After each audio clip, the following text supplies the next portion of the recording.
Hello friends, welcome back. In this tutorial, we will study about Maclay-Damgard scheme. But before starting Maclay-Damgard scheme, we must know about iterated hash function. So in iterated cryptographic hash function scheme, a function with a fixed size input is created and is used a necessary number of times. This fixed size input function is referred to as a compression function, and it compresses an n-bit string to create m-bit string, where n is normally greater than m. Now let us start Maclay-Damgard scheme. The Maclay-Damgard scheme is an iterated hash function. Now we will study how we can create a message digest of a given message using Maclay-Damgard scheme. Actually, it involves some steps. So when we have to create a message digest of a given message using Maclay-Damgard scheme, then it involves some steps. So first step is the message length and padding are appended to the message to create an augmented message which can be evenly divided into blocks of n bits, where n is the size of the block to be processed by the compression function. After that, the augmented message is divided into blocks such that each block is of n number of bits. Suppose this augmented message has been divided into t number of blocks, m1, m2, m3, m4, so on up to mt, and each block has n number of bits.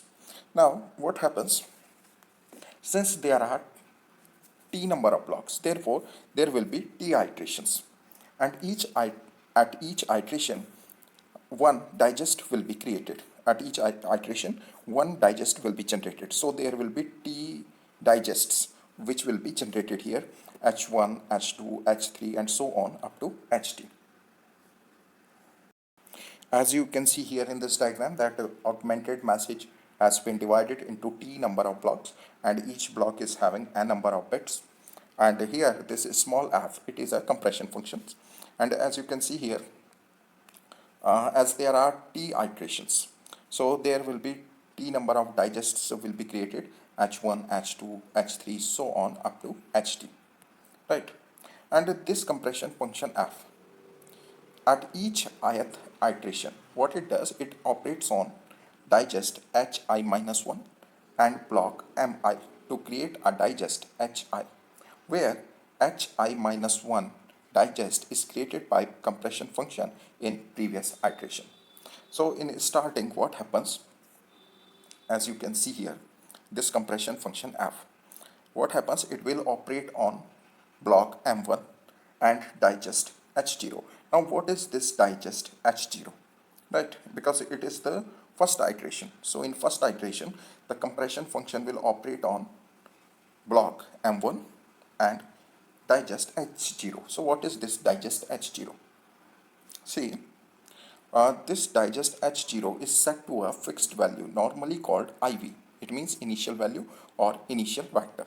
So in first iteration, the compression function f operates on digest h0 and first block m1 to create digest h1.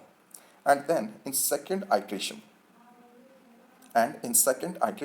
this compression function f operates on second block m2 and digest h1 to create the digest h2, right?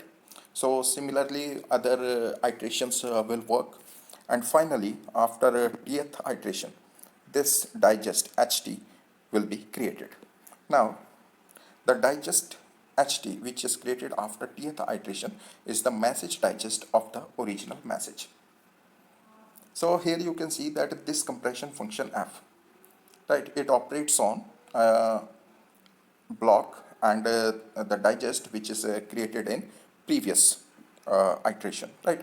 So what happens in ith iteration, right, this compression function f will operate on ith block, that is mi, right, and the digest hi minus 1 which was generated in previous iteration by the compression function, and this function f in ith iteration, it generates the digest hi, right?